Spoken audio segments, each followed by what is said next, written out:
أن الله يعفو عنا وعن والدينا وعن مشايخنا وعن أهل الحقوق علينا عن جميع المسلمين والمسلمات والمؤمنين والمؤمنات وأن الله يرزقنا العلم والعمل ويحفظنا من الزيغ والزلال وأن الله يغفر ذنوبنا ويذهب أن غيظ قلوبنا ويجيرنا من مضلة الفتن ما ظهر منها وما بطن وأن الله يحفظ علينا الإسلام والإيمان ويختم لنا بالحسنى وإلى حضرة النبي محمد صلى الله عليه وسلم الفاتحة.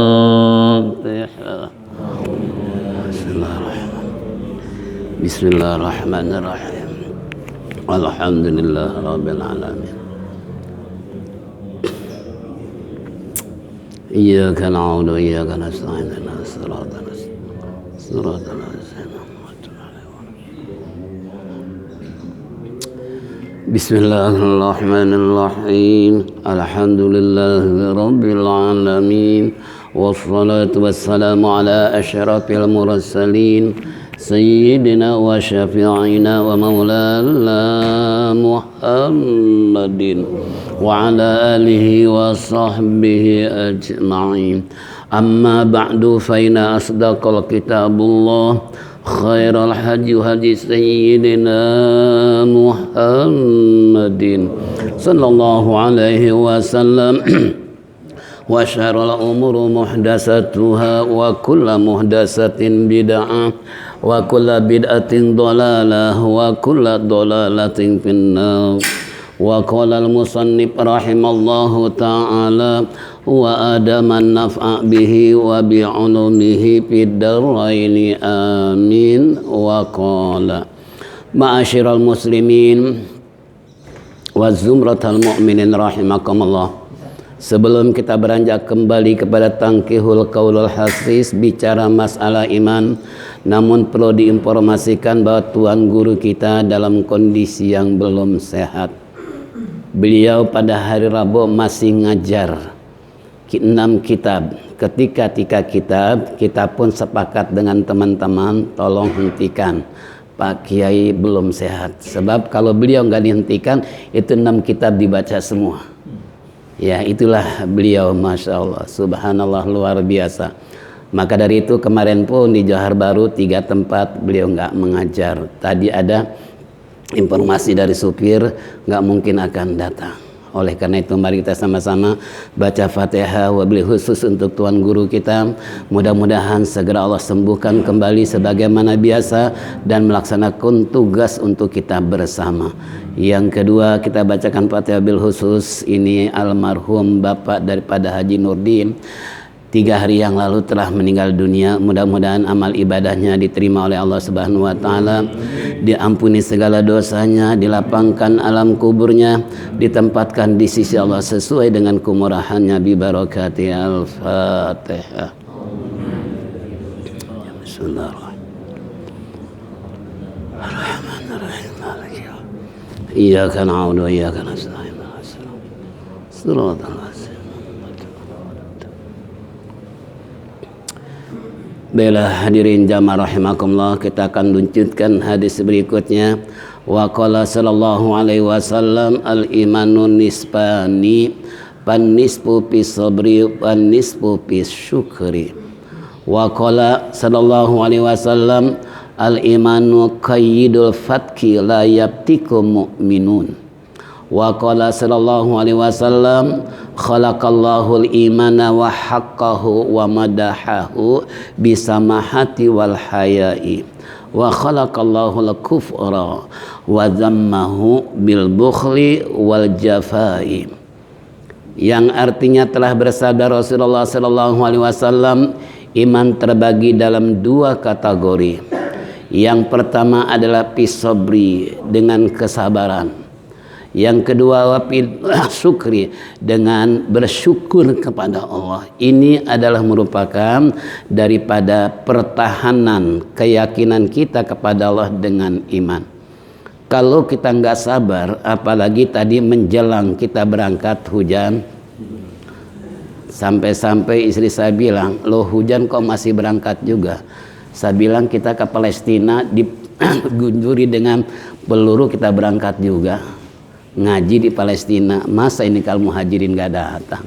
Nah, ini merupakan salah satu hal senjata buat kita. Kalau kita nggak sabar, saya yakin memilih antara tidur dengan ngaji. Kira-kira bagaimana? Itu kan, ini kalau kita kurang sabar istilahnya menghadapi hujan saja, kita udah ngeper, takut sakit, takut batuk. Apalagi sekarang batuk sangat luar biasa, lebih berharga kentut daripada batuk. Orang kalau kentut nggak dimasalah, tapi batuk masalah besar.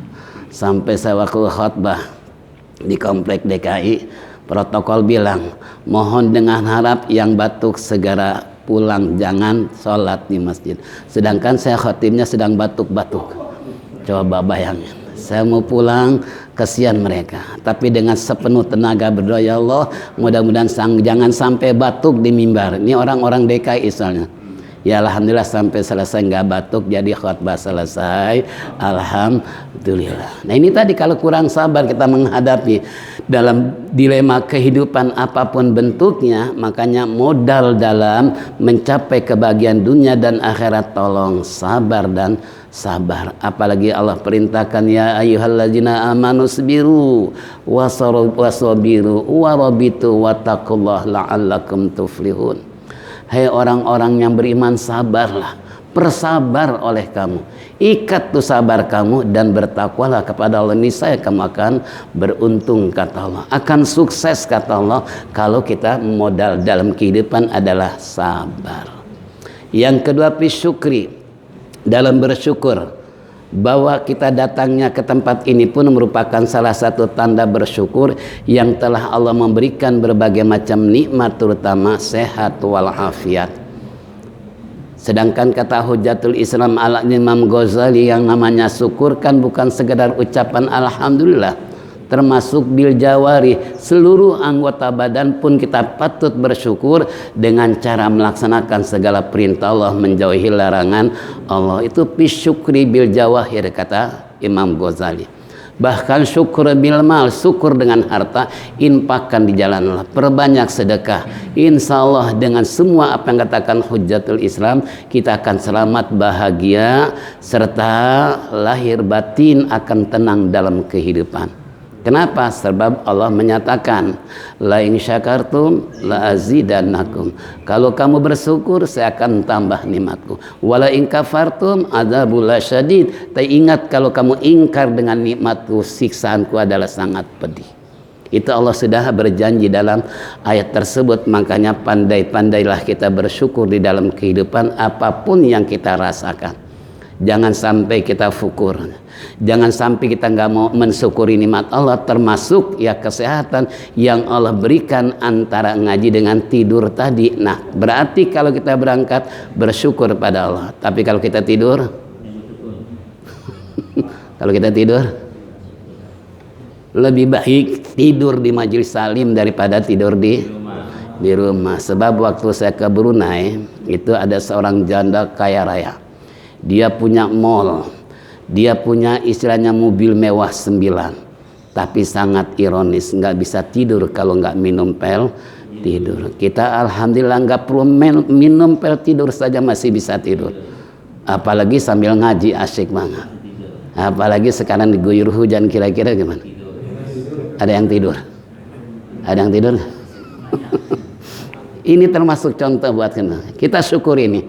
Semua apa yang Allah berikan kepada kita, makanya jangan gentar apapun yang terjadi. Karena kalau melakukan kebaikan itu merupakan tanda bersyukur kepada Allah. Contoh baginda Nabi kita Muhammad Sallallahu Alaihi Wasallam, ketika beliau di saat Siti Aisyah menyentuh dia punya kakinya di saat malam hari, karena Rasulullah selalu qiyamul lail, tiada hari tanpa qiyamul lail. Ternyata kaki Rasulullah, apa yang terjadi? Di situ sampai bengkak-bengkak kaki Rasulullah, sampai Aisyah bertanya, ya Rasulullah, bukankah dosamu sudah diampuni oleh Allah, masa lalu maupun yang akan? datang. Nabi dengan santai jawab, afala abdan syakura. Ya Aisyah, apakah enggak boleh saya menjadi hamba yang bersyukur? Coba kaki bengkak gara-gara sholat sebagai tanda. Kalau kita bengkak bukan sholat. Masya Allah. Ini kembali kepada kita semua ini bersyukur. Yang kedua, wa qala sallallahu alaihi wasallam al-imanu kaidul fatki la yabtiku mu'minun. Telah bersabda Nabi sallallahu alaihi wasallam, al-imanu, iman itu adalah kaidul fatki, merupakan pengikat. Al-fatki, kata baginda Nabi kita Muhammad sallallahu alaihi wasallam, pengikat daripada, yaitu pembunuhan.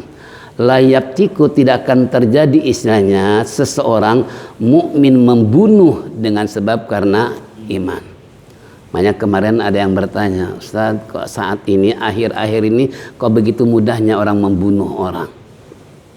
Ya, jadi bagaikan binatang sekarang membunuh manusia. Padahal Allah menyatakan, man qatalan nafsan faqatala ka'annama qatalan nasa jami'a. Barang siapa yang membunuh seseorang sama dengan membunuh seluruh manusia. Nah, coba sekarang ada berapa manusia? Kurang lebih 7 miliar. Ini berdasarkan grafik internasional. Grafik internasional bahwa manusia kurang lebih sekarang mencapai 7 miliar. Kalau kita membunuh seseorang sama dengan membunuh seluruh manusia, berarti berapa miliar? Membunuh satu orang aja dosanya besar, disiksa oleh Allah dengan sekeras-kerasnya, apalagi membunuh seluruh manusia. Nih, tolong jangan gegabah. Dan kembali pada hadis Rasulullah, kalau orang beriman mana mungkin dia membunuh, sekalipun diperlakukan oleh orang lain dengan kasar, digosip dengan cara apapun, tetap dia sabar, tetap dia bersyukur, karena pengikat dari untuk tidak membunuh adalah apa?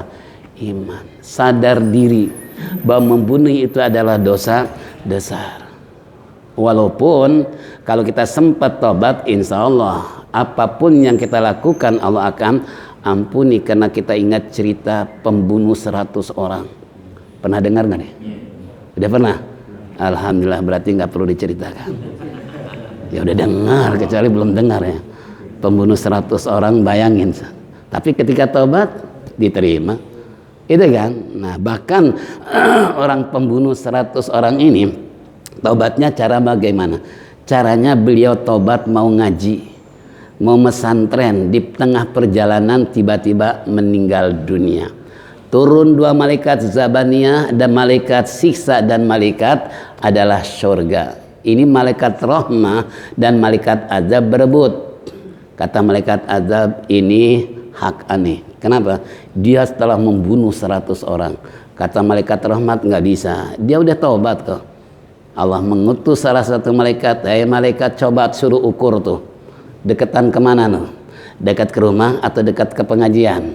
Ternyata lebih sejengkal, lebih ke tempat ngaji. Akhirnya kata malaikat Lipri tadi, ini hak malaikat rahmah. Kenapa? Tobatnya diterima padahal cuma lebih 1 jengkal. Tuh makanya kalau ngaji jangan takut. Sekalipun mati di tengah jalan, itu termasuk mati syahid. Ada yang siap? Ya. Ada yang siap? Ya. Nah, udah daftar tuh ya. Ini contoh, jadi kembali. Itu pengikat. Makanya saya ingat guru saya, Al-Maghfulah Ki Haji Tubagus Mansur. Ketika ngaji di rumah beliau di daerah Rawamangun, Taman Bandeng.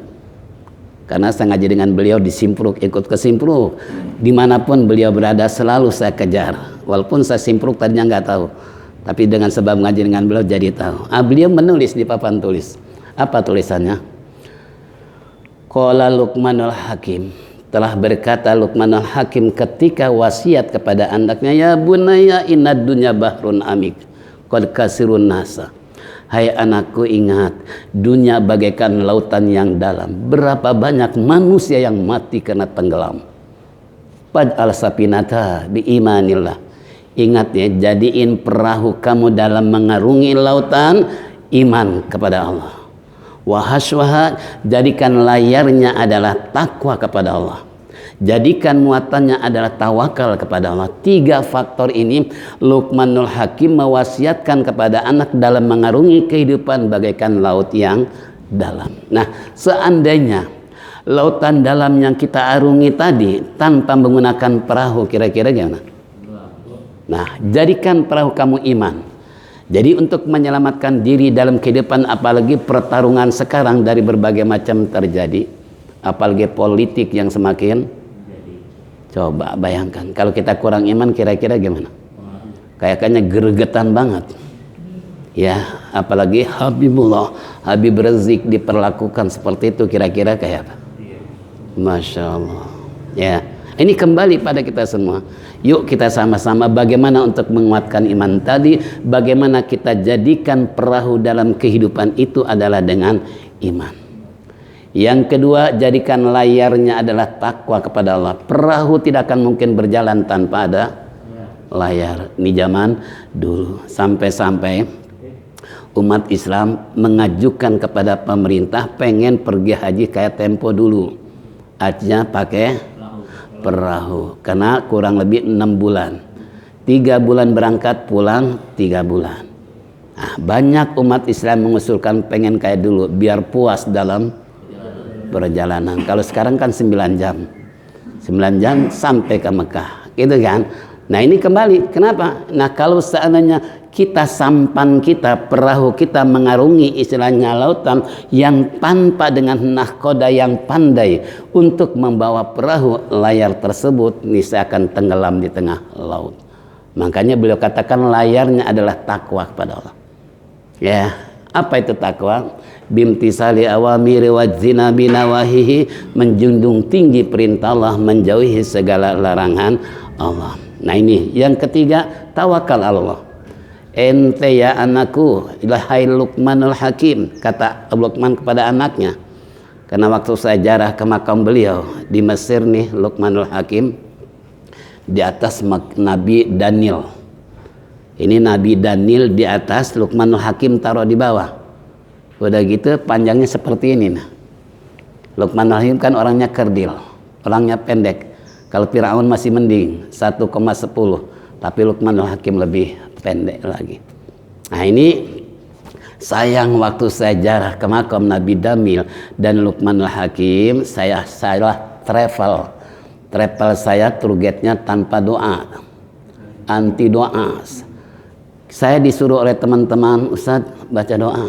Target turun ke Luqmanul Hakim, tolong ya jangan baca doa. Astagfirullah, kita jauh-jauh dari Indonesia pengen berdoa di hadapan para nabi, terutama Nabi Daniel dan Luqmanul Hakim yang begitu Allah junjung martabat beliau sampai diangkat dalam Al-Quran, diabadikan surat Luqman. Itu sampai segitunya. Tuh saya ingat tuh Bagus Mansur tuh menceritakan tentang wasiat Luqmanul Hakim. Itu sekitar tahun 85-an. Karena saya ngaji dengan beliau sampai beliau wafat di Kalibata. Itu pun pernah berpesan. Ketika pemakan mayit siapa dulu? Sumanto ikut ngaji. Ini baca Fatihah 10 kali masih salah melulu. Akhirnya kata beliau, Manto, ente bukan levelnya ngaji dengan aneh. Level ente ini level ustad-ustad nih. Gara-gara ente ngaji 1 jam waktu. Tapi kalau ini yang ngaji ustad-ustad nih, ini 1 jam selesai. Nangis tuh Sumanto. Nggak ngaji lagi. Coba bayangin. Itu Pak Bagus Mansur. Ya kayak apa, siapa yang nggak kenal kalau ngajar luar biasa, siap-siap untuk apa? Muka tebal. Ya, nah ini kembali buat kita semua. Jadi terpasung. Jadi kalau kita kembali apa pesan istilah Luqmanul Hakim, dan silahkan baca dalam Al-Quran berapa banyak wasiat Luqmanul Hakim kepada putra beliau, itu semua mengandung pendidikan kalau kita mau hayati apa yang terkandung dalam surat Luqman. Makanya pantas kalau Nabi sabdakan tadi, iman itu merupakan adalah ikatan yang merupakan pembunuhan. Orang tidak akan membunuh kalau dia punya iman. Makanya ironis kalau seandainya teroris dianggap orang Islam. Coba ironis nggak? Sebab kalau dia Islam benar-benar beriman, mau nggak dia membom? Sedangkan tadi Allah sudah mengatakan man qatala nafsan faqad qatala nafsa jami'a. Siap membunuh seorang sama dengan membunuh seluruh manusia. Kalau dia konsekuen dengan Islam dan tahu masalah iman, nggak mungkin dia berani ngebom. Tuh, ingat. Sampai-sampai kena imbasnya kita yang punya jenggot. Yang punya jenggot dianggap sampai saya punya jamaah orang Bumi Ayu, dia supir baja, jenggotnya luar biasa bagus. Dia rajin ngaji di Ataibin tiap malam roboh. Suatu hari jenggotnya habis dibabat. Saya tanya, Mas, jenggotnya kemana, Mas? Saya cukur, Ustaz. Kenapa? Ini setiap orang nyetopin baja saya. Udah deket lihat jenggot nggak jadi. Ya Allah, dianggap takut nyimpen apa? Bom, Masya Allah. Orang Sumedang parkir di depan Senen. Di situ jenggotnya luar biasa bagus. Rajin ngaji. Saya tanya, Mang, kunaon Mang jenggot dicukur? Orang sieun kunaon. Itu setiap mobil mewah mau parkir lihat jenggot digas lagi. Mau nggak mau daripada nggak dapat duit mending apa? Jenggot jadi korban. Masya Allah. Coba bayangkan. Ya, ini kembali pada kita. Jadi karena gara-gara orang yang berjenggot yang membom, dianggap semua yang berjenggot apa? Teroris. Padahal ini sunnah. Sampai Imam Hanafi kan haram mencukur jenggot. Kalau Imam Syafi'i sunnah. Makanya mu'alim dijunjung dalam majalah Malaysia, Al-Alama, Al-Fadilah, segala macam, Al-Faqih, mu'alim Syafi'i Hajami. Tapi saya nggak punya jenggot. Coba itu mu'alim jawab di depan jamaah, saya udah berusaha pakai Firdaus udah nggak tumbuh juga. Berbagai macam obat jenggot nggak tumbuh. Memang jenggot Indonesia dagu Indonesia lain dengan dagu Arab. Dagu Arab balik jenggotnya udah bagus. Nah kita udah kakek-kakek juga belum apa. Walaupun saya udah usaha ketemu lain, udah obat macam-macam. Ya, karena kebetulan kan muridnya ada Dokter Mustafa, itu kan bagian tukang apa? Produk obat-obat jenggot. Enggak juga mempan. Masya Allah, sampai mu'alim menyanggah istilah sanjungan orang Malaysia dalam majalahnya. Maaf, bukan saya nggak mau. Saya juga tahu hukum jenggot itu sunnah. Apalagi ada plus. Kalau kita habis wudhu, di wasat wudhu menyelat-nyelati jenggot, menyisir jenggot, itu kan ada plus pahala. Dibandingkan nggak ada jenggot sama sekali. Apalagi kalau orang-orang intelektual kelompok jenggot, apa bedanya perempuan dengan laki-laki? Jenggot. Kalau nggak berjenggot, perempuan. Itu kan, Masya Allah, banyaklah cerita ya. Sampai terakhir di zaman Rasulullah ada seorang sahabat punya jenggot sampai 1 lembar ngacir. Tahu ngacir? 1 lembar, bayangin. Berpapasan dengan Rasulullah. Rasulullah senyum. Ini orang sahabat merasa tersinggung, pulang digunting jenggotnya. Karena dia anggap Rasulullah senyumnya senyum apa? Sinis. Setelah kembali bertemu, wahai sahabat, mana kau jenggot kamu yang 1 lembar? Saya gunting ya Rasul. Kenapa digunting? Habis kau memandang saya senyum dengan sinis. Aduh, maaf sahabat, saya senyum bukan berarti sinis. Ada bidadari gelantungan di jenggot ente. 1 lembar tuh gimana kalau banyak? Bisa nginap di jenggot nih. Makanya punya jenggot nih pelihara tuh. Ya, pelihara, tapi jangan keberlebih-lebihan. Sebab kata mu'alim bedanya dukun sama orang alim jenggot. Miara jenggot nggak boleh lebih dari segini kata mu'alim. Nah kalau misalnya lebih daripada itu berarti dukun. Ada yang dukun di sini? Saya lihat nggak ada ya. Itu mu'alim. Ini makanya kalau kita bahas jenggot panjang lah. Kembali tadi. Jadi nggak mungkin salah orang beriman akan membunuh seseorang, apalagi yang dibunuh adalah orang Islam. Tolong, kalau terjadi tawuran jangan campur tangan kita seorang mukmin. Bahayanya nafsu yang tidak terkendali salah-salah bawa golok untuk membunuh kubu pihak lain. Apa sabda Rasulullah? Idza talqal muslimaini bisayfihima al-qatil wal maktul finnar. Apabila bertemu 2 kubu Islam dengan Islam saling bunuh-membunuh, yang membunuh maupun yang dibunuh sama-sama masuk neraka. Spontan sahabatannya, ya Rasulullah, gimana nasib yang dibunuh? Kalau yang membunuh wajar masuk neraka, tapi kalau membunuh gimana ya Rasulullah? Apa jawab Nabi? Kalah set doang. Tahu kalah set? Kalah cepat. Tujuan dia mau apa? Membunuh juga, cuman kalah set, hanya terbunuh duluan. Makanya al-qatil wal maktul finar, orang yang membunuh maupun yang dibunuh masuk. Nih tolong, kalau ada tawuran antara gang, tawuran antara kelompok, jangan ikut-ikutan, sebab kalau emosi kendali, kembali golok, parang, pedang dibawa. Saking apanya nih? Tolong, na'udzubillah min. Yang terakhir, wa qala sallallahu alaihi wasallam, khalaqallahu al-iman wa hafahu wa madahu bisamahati wal haya'i wa khalaqallahu al-kufra wa zammahu bil bukhli wal jafai. Telah bersabda Rasulullah sallallahu alaihi wasallam, Allah telah menjadikan iman itu merupakan wahafahu, perhiasan. Ya, jadi untuk menghias diri kita adalah dengan iman. Wa madahahu, dan memuji Allah Subhanahu wa taala itu termasuk adalah perhiasan dalam iman. Bisa mahati, penuh dengan toleransi. Kalau bahasa kita, baik hati, murah hati, sosial, ada kepedulian terhadap orang lain. Itu Allah yang telah taruhkan ke dalam hati iman seseorang dengan sebab tadi bisa mahati, penuh dengan toleran. Ya, wala hayai, yang dengar rada rasa malu. Makanya sabda Rasulullah, al imanu al haya'u minal iman, rasa malu separuh daripada iman. Tapi zaman sekarang ada nggak orang rasa malu? Ada nggak? Ya tergantung SDM-nya ya. Mas kok nggak ngaji, malu, aneh, nggak enak, orang-orang baik, orang-orang pintar ngaji segala macam, ngaji malu. Coba bagian main judi nggak malu, bagian minuman, ya bagian maksiat nggak pernah ada. Nah, kalau orang melakukan maksiat ini, iman dicabut oleh Allah. Ya, jadi kalau ada seorang melakukan maksiat, di saat itu iman dicabut oleh Allah sehingga tidak ada rasa malu. Nah, tolong nih camkan.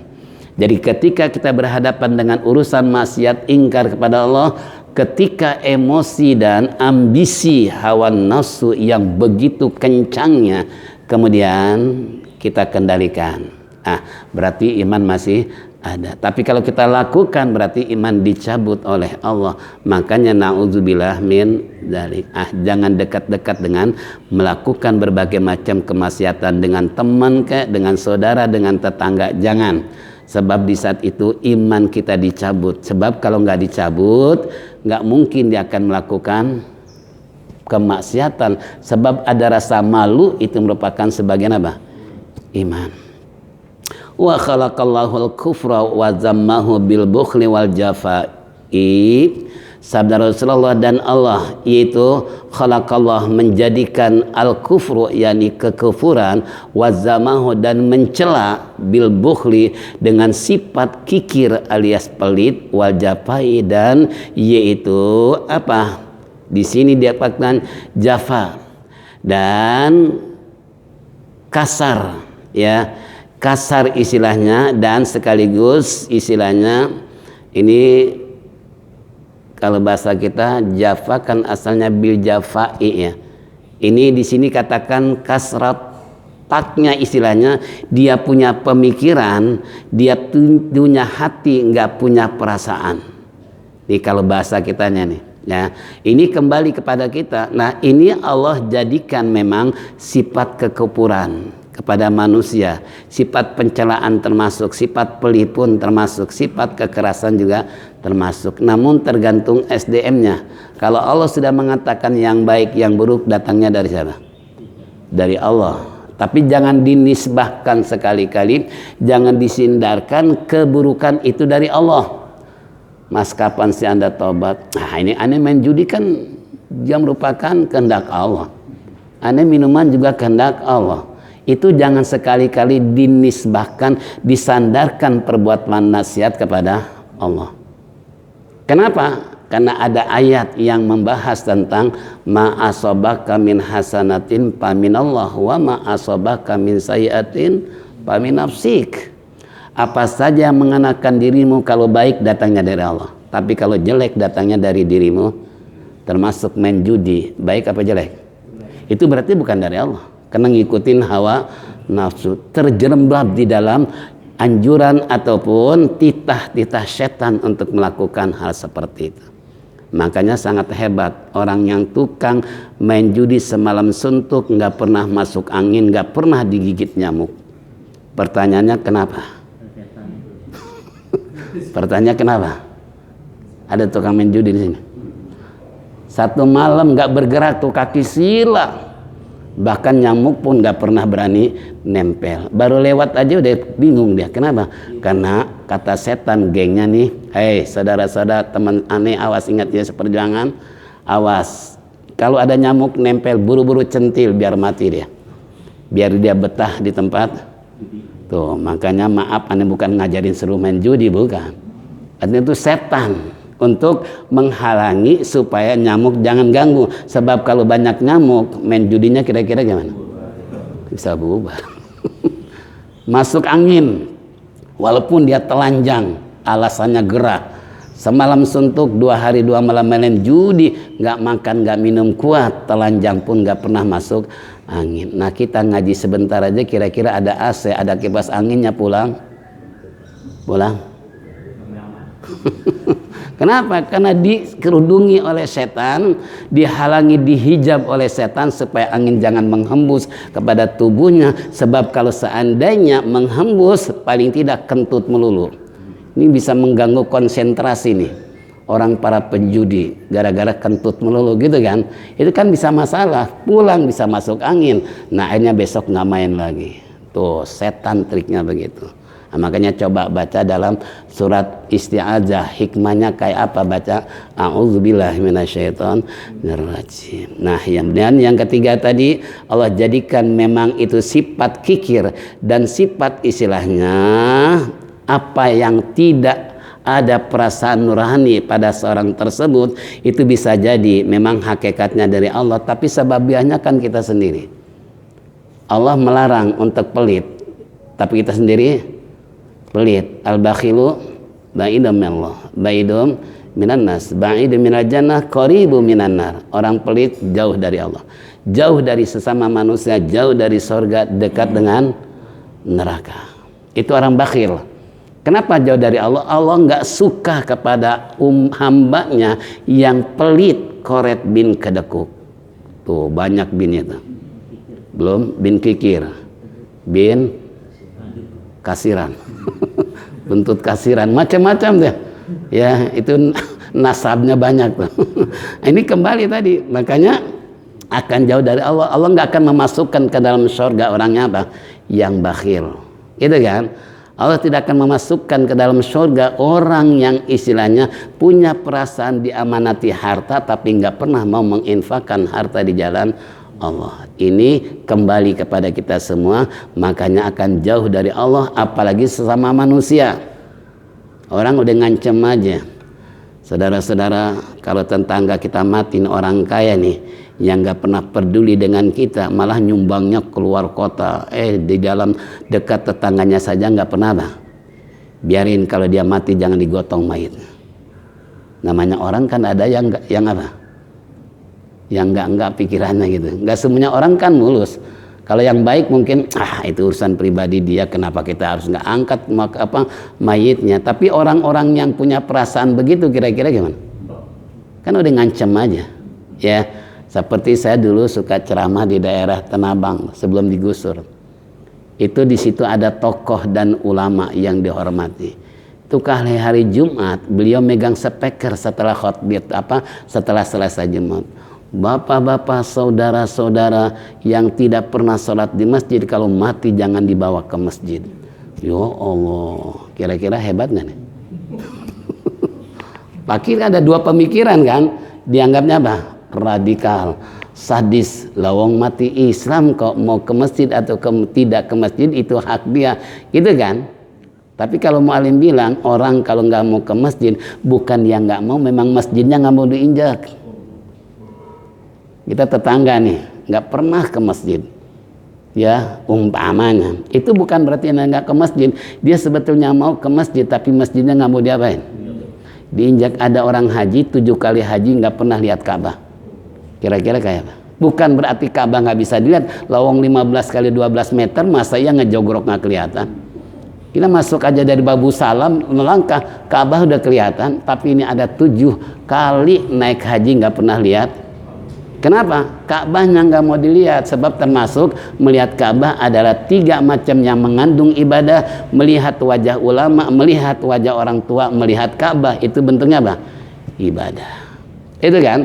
Nah, Allah nggak menghendaki dia ibadah melihat Ka'bah. Hanya dihijab oleh Allah 7 kali nggak bisa lihat Ka'bah. Na'udzubillah. Inilah hadirin jamaah rahimakumullah. Mudah-mudahan apa yang disampaikan tadi dalam kajian Tangkihul Qaul Hadis bicara tentang masalah iman, mudah-mudahan termasuk kita dikuatkan iman Islam kita sehingga istiqomah di dalam ibadah, dan sekaligus kita akan selalu menjauhi segala apa yang dilarang oleh Allah Subhanahu wa taala. Sebelum zikir tauhid ada maklumat. Yang pertama, minggu yang akan datang, Senin akan datang kembali ke Al-Muhajirin. Insya Allah Senin berikutnya peringatan Maulid di Mushola Al-Barkah. Hasil terombol yang lalu Senin depan. Jadi hasil terombol Senin lalu, kitabnya masih tetap Kasyifatus Saja dan kembali ke Al-Muhajirin. Terima kasih atas perhatiannya. Mari kita tutup dengan zikir tauhid. Faliyatafadhal masykur.